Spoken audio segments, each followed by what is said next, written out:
haddaan horey user u lahayn, haddii kalena waa inaan samaysanaa user cusub.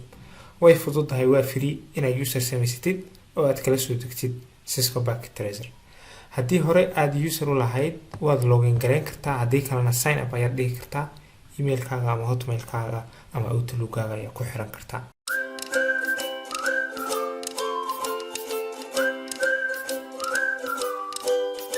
السلام عليكم ورحمة الله وبركاته. كسر هذا 10 كنا كواد أو كسر سنان دونا سنة لابس 10 حنا أيها سوق بين دونا هدي أتكيشد مقارنة لايك نصار كومنتنا كبحي فايدة يوحى كفانت 10 10 كنا كواد وحكوسر سنة قاب كدولس ودقي لهيد سيسكو باكيت تريزر.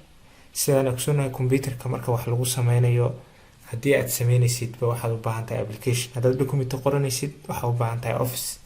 sidaas lamida maadaama aad sameynayno practice aan sameynayno oo laab ah waxa u baahnaan software ku dul listid laabkaas.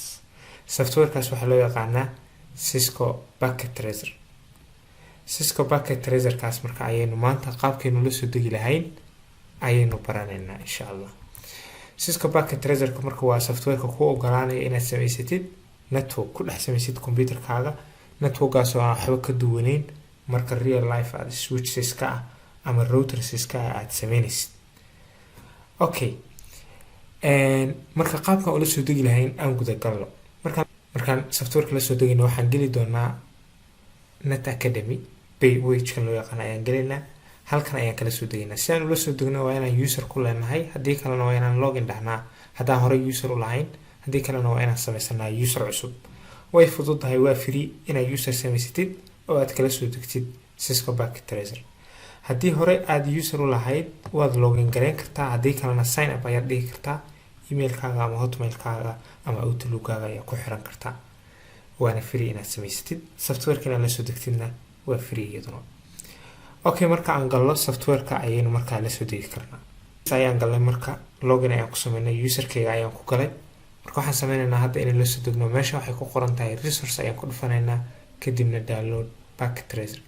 Packet Tracer kii sidaas ayaan marka kula soo deginaa. marka dhowr nooc ayaa jira, Windows-ka isticmaalaysa ay ku xiran tahay softwareka computerka ku jira, hadduu desktop Windows yahay, hadduu Ubuntu yahay, iyo hadduu Mac OS yahay. marka versionka operating systemka kugu jira ayay ku xiran tahay.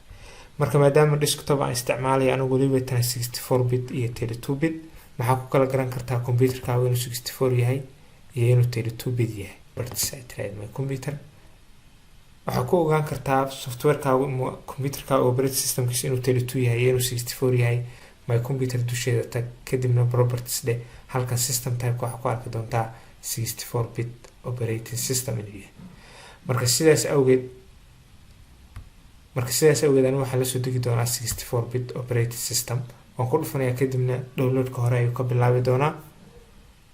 downloadkaas markuu bilaabo, markuu soo degana waan ku shubi doonaa faylkaas computerka ayaan ku shubi doonaa.